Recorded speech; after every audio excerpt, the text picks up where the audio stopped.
Welcome back. My name is Natalka, and you are watching Cooking with Natalka. So, keeping with my whole Thanksgiving theme that I have done all month, I have done a side dish, I've done the turkey, I've done the apple pies for dessert. Well, today I'm going to do a drink. I'm just going to change it up a little bit. So, I've got a little bit of everything this month. So, today I'm going to show you guys how to make homemade hot apple cider. Never made it before, so I'm really looking forward to this. Yeah, it's going to be made in the Instant Pot, and it'll be hopefully super easy, super tasty, and piping hot. So let's get to it and make some hot apple cider.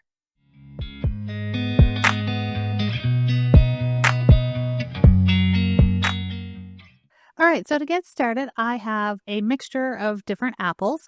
I've already washed them all. I'm using some like Granny Smith, I think Macintosh or Gravenstein, something like that. And all I'm going to do is cut them into quarters. I'm not peeling them. I'm not going to core them. Just chop them up and toss them into your Instapot. Next, I'm going to add 1 to 2 oranges. I have peeled them and I'm just going to cut them in half or in quarters. I'm going to toss those into the Instapot as well. And then I'm just going to gently toss the apples and the oranges just to mix them in the pot a little bit. Next, I am going to add some ginger, roughly a half a teaspoon of ginger. I'm also going to add cloves. Now, I am using whole cloves. I think I put about 12 in here. If you don't have whole cloves, but you have ground cloves, that's totally fine too. Add about a half a teaspoon of them. And then I'm also going to add 1 to 2 teaspoons of cinnamon, or if you have cinnamon sticks, add 1 or 2 cinnamon sticks in. You could also add both, which I happen to have. I had one little piece of a cinnamon stick left, so I added that, and then I only added about 1 teaspoon of actual cinnamon. All right, add all those spices in.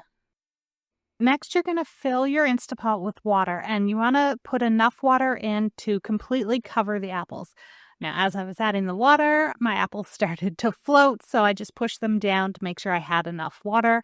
I did not put water past the max fill line. That's on my Instapot. I also gave them a little mix and made sure the spices were all mixed in there. I also added a little bit more cinnamon and some more cloves into it as well. Next, I put the apples into the Instapot. I put the lid on. I am going to set it to pressure cook on high for 20 minutes. And then it'll just naturally release some of the pressure for roughly 20 minutes. And then you can release the pressure yourself. Be careful that you don't burn yourself with the steam. Please do it very carefully. When your pressure cooker says it is safe to open the lid, carefully open the lid. A lot of steam will come out of it. Be careful not to burn yourself. And remove the lid, and you're going to grab a masher and you're going to very carefully mash up all the apples and the oranges, which should be super easy to do because these are really, really soft. You want to mash them up really good so that you get as much flavor out of them as you possibly can. Okay, now that it's all mashed up, I'm going to take this and I'm going to actually strain it through my yogurt strainer. You don't have to use a yogurt strainer. If you have cheesecloth over a bowl or another pot, you could strain it through that. You could do it just through a fine mesh sieve or fine mesh strainer that is handheld. Just be very careful when you're doing it because this is really hot, like piping hot, and you may need a little bit of help to do it. Luckily, I have a yogurt strainer, so this actually made it quite easy to do because it was all going into a container. So I am going to put this through my yogurt strainer. It's going to drain all of the juice out of all the pulp and separate the two. I am going to throw the pulp out because I am not going to be using it for anything.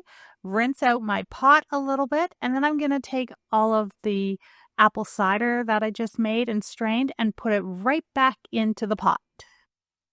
Before I add any brown sugar or maple syrup or anything else to this, I'm going to taste it just to see how it all kind of came together, what it tastes like before adding any sweetener. It definitely needs some sweetener. So I added roughly a quarter cup of packed brown sugar. I did it loosely, a little bit at a time, just to taste it as I was doing this to see how much I should add. And it worked out to be about a quarter cup of packed brown sugar. You could also add a quarter cup of maple syrup to it just to give it another sort of flavor depth to it.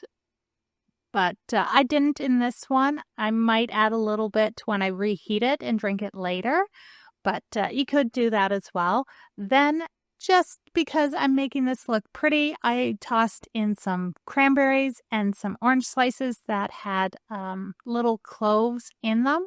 And I'm going to just let this simmer for a little bit and then go and enjoy a cup of hot apple cider. All right, you guys. So that was super simple to make. And I got to say, it turned out beautifully. It is warm and comforting. It is full of flavor. You could always add a little bit more of the spices to it while it's just before you cook it if you want it a little bit stronger. But I think it has just a nice balance to it. Turned out really great. What you guys didn't see, I was trying to figure out how I was going to make it last a little longer, and I had some old bottles. So I filled them while they were piping hot. I did do the whole like sterilize my bottles and clean them and all of that stuff. I didn't show you guys because it was an afterthought. But that's not important. The important part was making this. So cheers. It's like a nice warm hug on a cold fall day. It is delicious. All right, that is it for today's video. Remember to hit the like, subscribe, and the notification bell. And I will see you guys all for my last Thanksgiving Day or Thanksgiving recipe for this month. All right, thanks for joining me. See you guys all next week.